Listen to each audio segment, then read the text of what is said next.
What kind of cross-border self-media does Laos, a Buddha-like country, need? Part 2.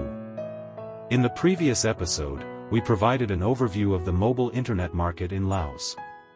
With a developed agricultural sector and abundant precious wood resources, Laos boasts a 62% internet penetration rate. The influence of Buddhist culture extends into various facets of people's lives, including politics and the economy. Qingqiao interview featured an in-depth conversation with Shefei, the founder of Lao Gold River Trading Import-Export Seoul Company, Ltd. and Mylan Digital Media Technology Company, Limited. In this interview, Shefei shared his personal entrepreneurial experience, providing detailed insights into the key aspects and challenges of operating cross-border self-media in Laos. In 2016, Shefei's Lao Gold River Trading Import-Export Seoul Company, Ltd. faced a severe setback as Laos imposed a ban on the export of domestic rosewood.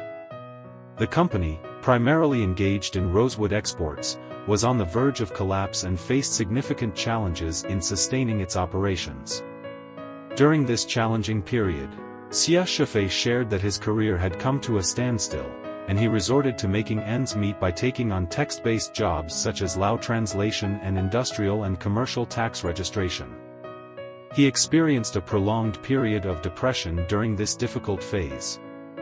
Later, during a casual conversation with a friend, he received a suggestion to organize a group of people to generate content, as the media market in Laos was still largely undeveloped.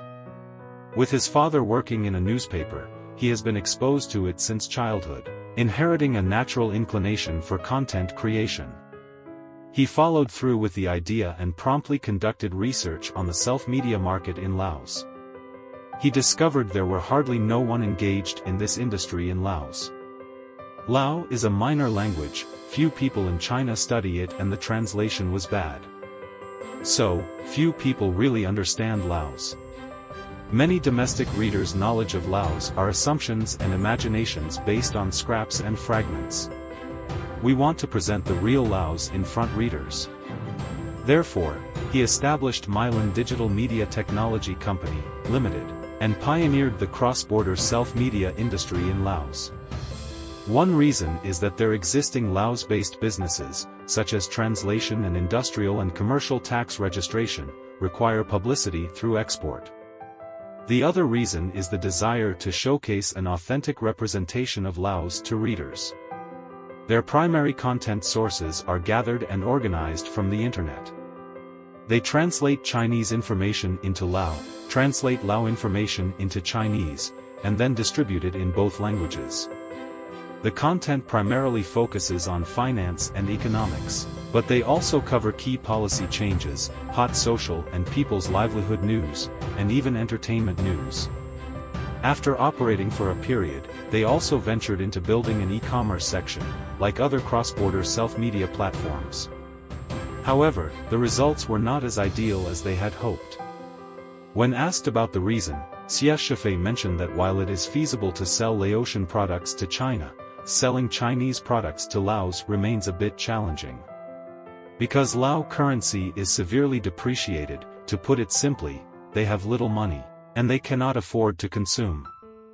Besides, Lao people are deeply influenced by Buddhist culture, their desire for consumption is generally very low. He believes that at this stage, the content industry in Laos is still in its infancy and should be focused on fostering communication.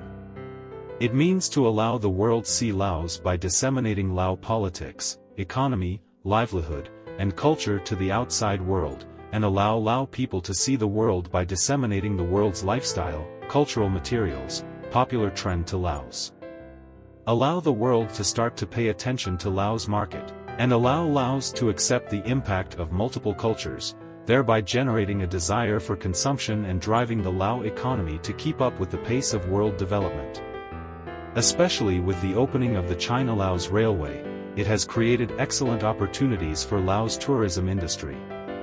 Secondly, it can provide transportation of bulk commodities, which reduces costs and creates exceptionally good conditions for the development of the logistics industry. He said that it is not difficult to start a business in Laos.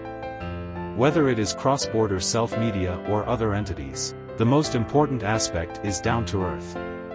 A popular saying here is that people drove cars here lose money, and people ride bikes here earn money. It means that you cannot be impetuous. It is not feasible to completely copy the successful domestic experience. You need to have a deep understanding of the country and its people's habits and customs to explore business opportunities.